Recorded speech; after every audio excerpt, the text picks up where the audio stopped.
एक शख्स सो गए, सोना पसंद आया, वाह वाह वाह वाह वाह वाह वाह।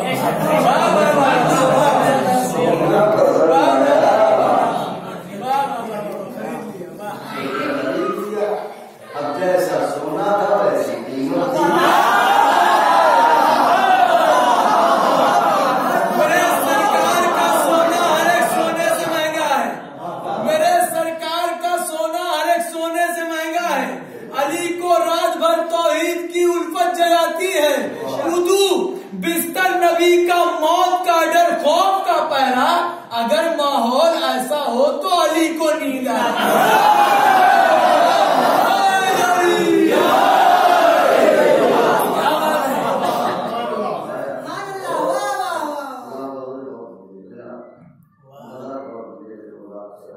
देखिए हम समझे ही नहीं है कि कौन है, इनका मर्तबा क्या है, इनका मतलब क्या है। इंसाफ से होता है कि इतने इतने दवाओं में ऐसे बता रहे हैं।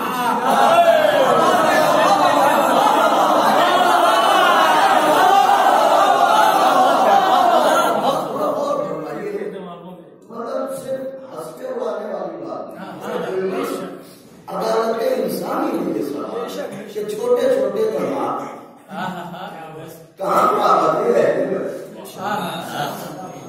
हर नाप में चले हो उनका। फिर क्या करो, हर नाप में चले हो उनका, जिनकी दहलीज के जर्रे की कामत आसमान से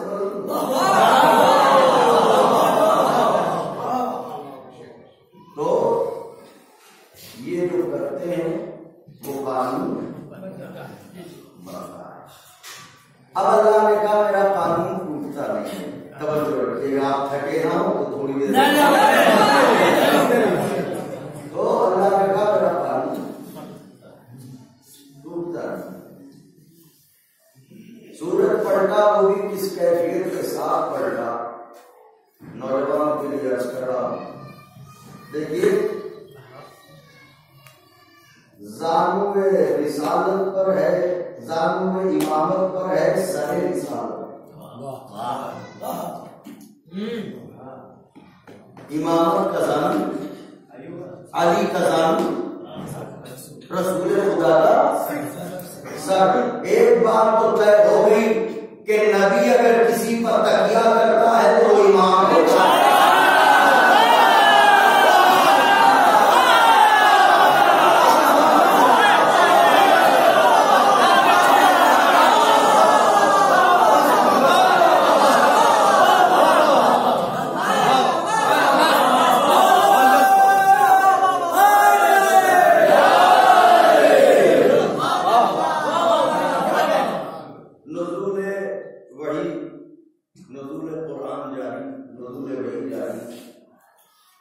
जाहिर है कि वो कैफियत जो उलमा तहरीर फरमाते हैं। अब देखिए ये है जानब, देखिएगा बेटा, ये है जानब इमाम सर इस्लाम। वही का सिलसिला जा रहा है, सूरज जा रहा है। वाह वाह वाह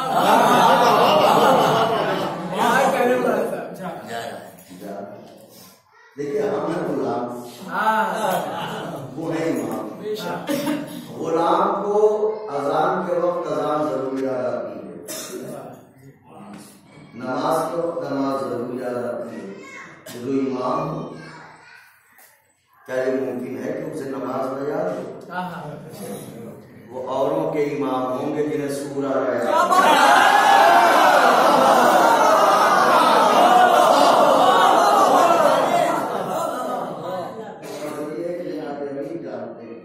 अगर लोग ये कहते हैं कि साहब नमाज कज़ा, देखिए नमाज का कज़ा होना ये ऐब है। मैं कुछ कह रहा हूँ, नमाज का कज़ा होना ऐब है। अली है मासूम, अली है मासूम, नमाज कज़ा होने का चाहता। मेरा दिल ये कहता है कि ये सजदा शुक्र के लिए पलटाया गया था, सजदा शुक्र के लिए, वरना है कि नमाज का वक्त चला जाए और नमाज बचाने वाले का बाप नमाज न पढ़े।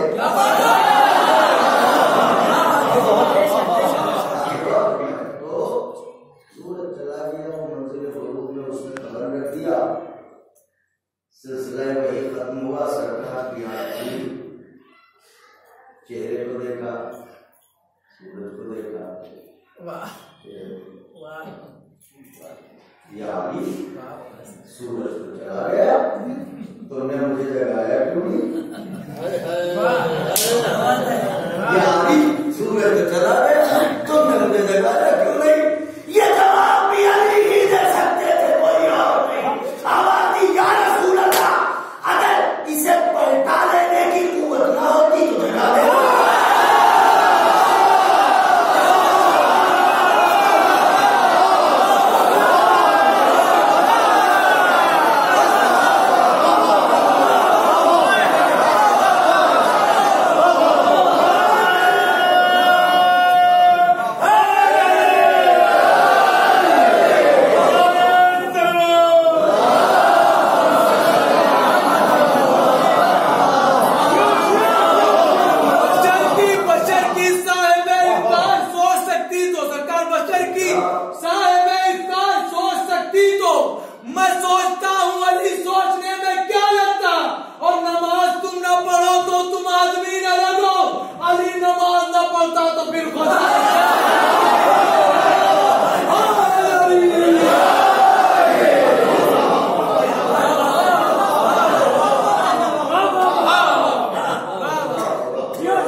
तो उसने बनाया है अटपटे।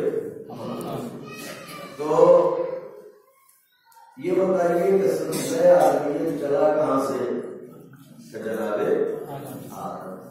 तो अब मैं सवाल करूंगा कि जब अल्लाह ने मोहतरम बुजुर्ग भी सुने और नौजवानों के लिए दिलों की धड़कन बन जाए शायद ये बात कि अल्लाह ने जनाबे आदम को हुक्म दिया, तो अल्लाह ने जनाबे आदम को रहने के लिए कहा भेजा इस गाँव का क्या नाम? निजाम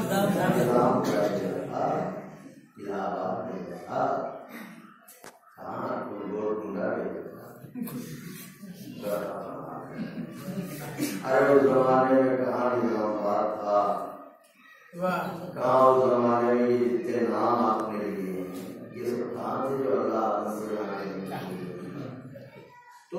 अल्लाह ने जब आदम को बनाया तो रखा तो होगा कि नहीं भाई आपने मस्जिद पढ़ने के लिए हमें कुरान मस्जिद बुलाया है तो आपने जगह का इस्तेमाल किया लेकिन मेहमान आएंगे इसको रोकेंगे तो हमारे आपके अंदर इतनी गैरत हो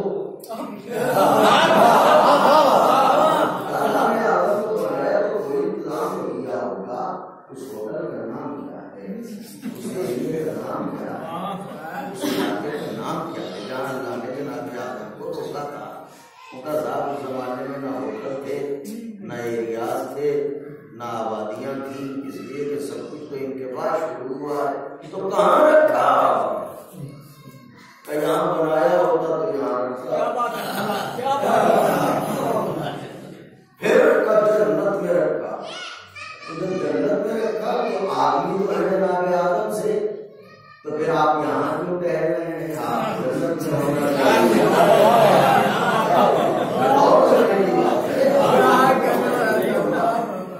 आप यहाँ पर क्यों है आप तो जन्नत में होना चाहिए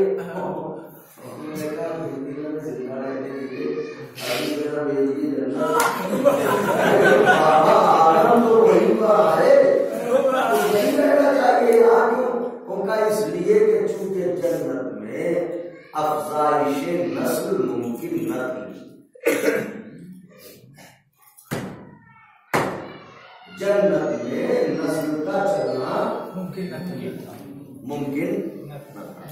और दूसरी बात यह है कि फिर अर्ज़ खलीफा अल्लाह ने जन्नत के लिए खलीफा बनाया जमीन के लिए खलीफा बनाया इसलिए जनाब आदम को यहाँ पर भेजा गया तो इसका मतलब थे जन्नत में भेजे गए यहाँ तो फिर जन्नत में जब थे तो भेजे क्यों गए हमने तो देखा है कि तरक्की होती है आदमी दुनिया से निकल के जन्नत में चला गया ये तो समझ में आती है बात जन्नत से निकल के दुनिया में आए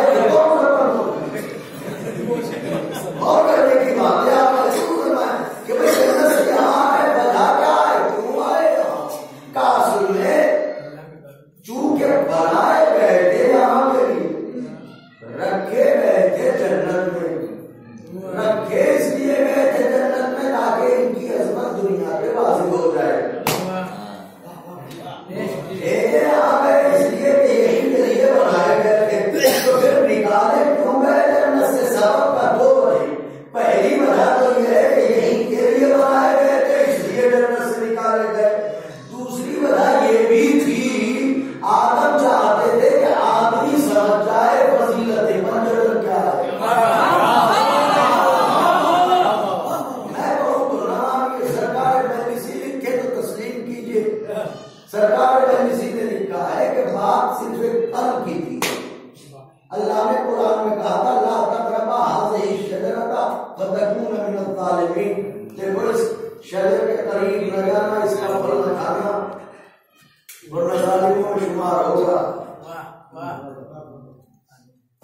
सरकार ने जिंदगी का मित्र पर कैसे पकड़े में सरकार ने लिखा कि उस जमाने में ये सांप जो होता है ये बहुत खूबसूरत माना जाता था और इसके फन में जहर नहीं था उस वक्त तो इब्लीस ताक में लगा था चूंकि जनाब आदम ही के खिलाफत का इनकार करके लानती और वजूद खराब करता है तो अब ये ताक में लगा हुआ था एक दिन सांप इसे मिल गया उससे कहा भाई जन्नत में रहते हो क्या कहाँ आना जाना है आदम से कभी मुलाकात होती है पड़ोसी हूँ उनका अक्सर मुलाकात होती है क्या एहसान होगा मुझे लेते चलो मैं मिला दो तुम्हें कैसे लेकर सकता हूँ परेशान न हो अपने मुंह में बिठा लो ले चलो इधर इब्लीस को सामने मुंह में बिठाया इतना जहरीला हुआ कि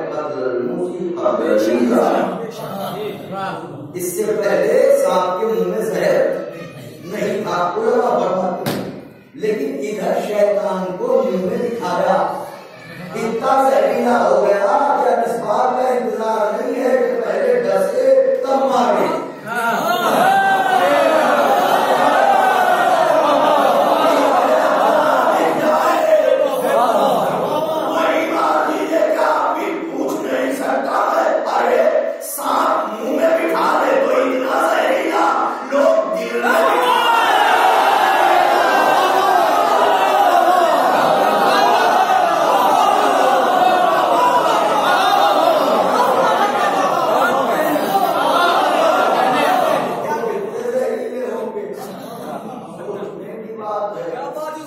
है तो उम्मत ने अब तक बुलावा है तो लेके चला। वो एक पूरा तफसीली वाकया है कि जनाब आदम के पास गया। अब वो कह रहा है निकल मुंह से, कह रहा नहीं मैं यहीं से बोलूंगा। सांप के मुंह से कलाम करने लगा। वो आदम किन दरख्तों के फल खाते हो? इब्लीस से आइए पूछते हैं अल्लाह मदद करे तुझ पर। अरे सामने हाथ खुल के बात कर। सांप के मुंह में बैठे क्यों बोल रहा है? इब्लीस कहेगा नहीं सीरत पहचाने मैं जब भी बोलता हूँ खुल के नहीं दूसरे की जबान से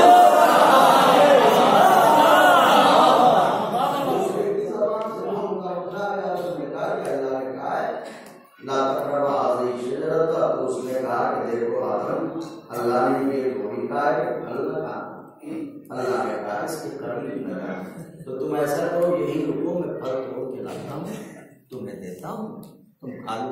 इतना सुनना था कि समझ गए, नबी थे ना, समझ गए कि क्या किया है। दूर हो जा तेरे मुंह से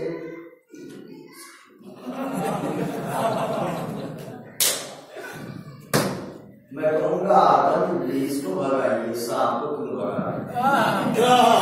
जनाब आदम कहेंगे सीरत नबूवत को पहचानो, नबी उसे भी बदन से निकाल देता है जिसके मुंह से इब्लीसियत की हुआ।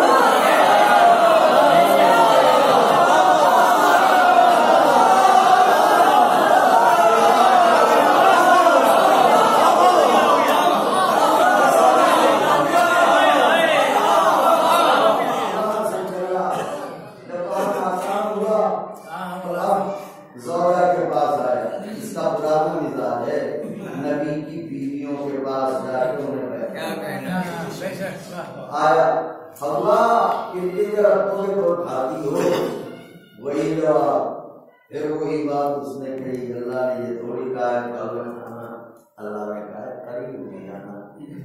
तो फिर मैं अभी 2 फल तोड़ता हूँ ले आता हूँ तुम खा लो, को खिला दो। 2 फल तोड़े लेके आया, पेश किया। हवा ने खुद नोश फरमाया एक जनाब आदम की तरफ लेके गए, हारो मेरे वाणी जाहिर है पेश का नाम होता है। बहुत सी बातें होती है कि इस्लाम इनकार नहीं कर सकता।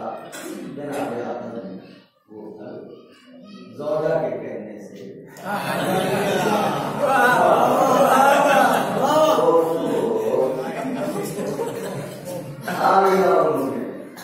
इधर खाया भारत परवरदिगार आदम ने खुद कहाँ खाया, हवा ने खिलाया तो खाया, खुद कहाँ खाया, हवा ने खिलाया तो खाया। तो आदम को क्यों निकाला है? अल्लाह कहेगा मैं औरत की हैसियत बताना चाहता हूँ। याद रखना औरत उस अजीम हस्ती का नाम है जो चाहे तो शौहर को जन्नत भेज दे, चाहे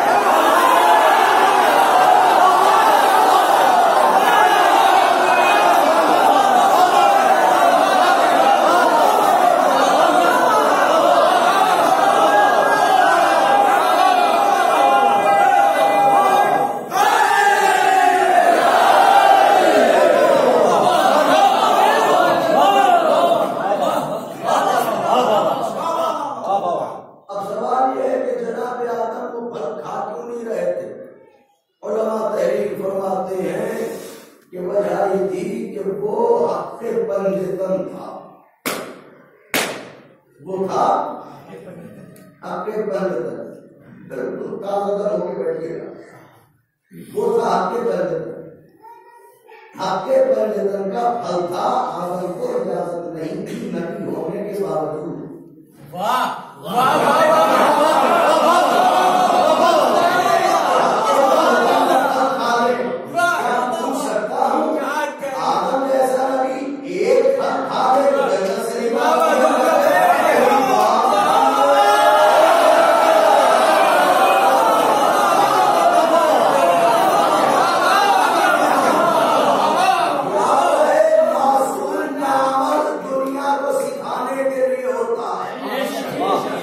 जनाब आदम मंजिल अव्वल में समझाना चाह रहे थे कि याद रखना हक के पंजतन को कभी रस्म न करना। अल्लाह ने कहा आदम निकलो जन्नत से। अल्लाह ने जैसे ही हुक्म दिया बात तमाम हुई, जनाब आदम चले। इधर चले क्या अल्लाह ने कहा रुको, मामूद ये क्या हो कभी रुको, सुनो तो सही जरा इसको। क्या बात है,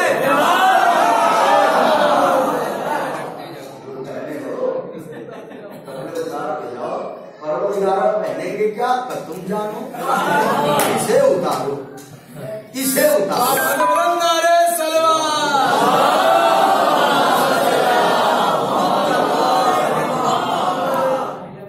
इसे उतारो, तुम क्या पहनोगे ये तुम जानो, इसे उतारो। कुरान मजीद ये कह रहा है कि जनाब आदम ने, मित्र देखिएगा, जनाब आदम ने दरख्तों के पत्तों से अपने जिस्म को ढका। जनाब आदम ने दरख्तों के पत्तों से अपने जिस्म को ढका, लेकिन अल्लाह ने जन्नत का लिबास जनाब आदम को लाने नहीं दिया। कुरान कह रहा है कि आदम जब जमीन पर आए तो दरख्तों के पत्तों को लिबास बनाया। अल्लाह ने जन्नत का लिबास लाने न दिया। ये दस्ते अदब जोड़ के अर्ज करे, ए मेरे परवरदिगारा, कुछ दिनों के लिए आदम को लिबास जन्नत दे दे। जब इनका लिबास तैयार हो जाएगा तो ये वापस कर देंगे। अरे नबी है, नबी लौटा देंगे, उम्मती थोड़ी है जो भाग जाएंगे।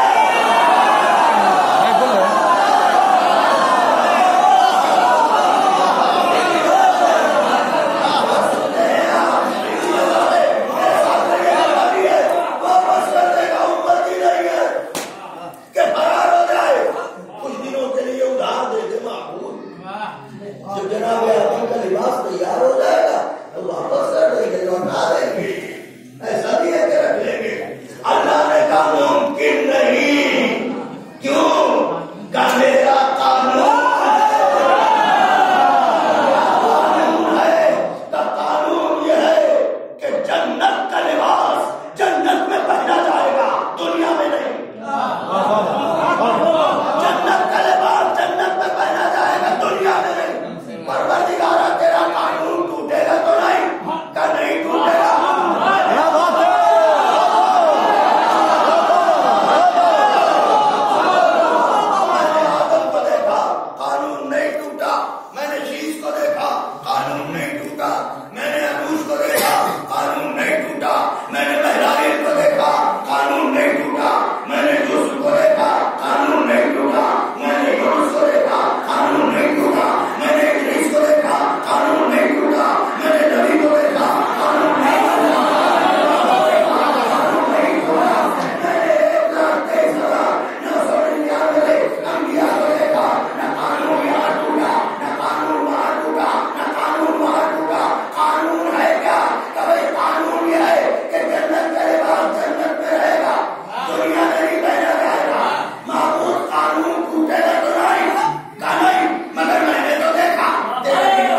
हमारे बच्चे नए नए कपड़े पहनेंगे,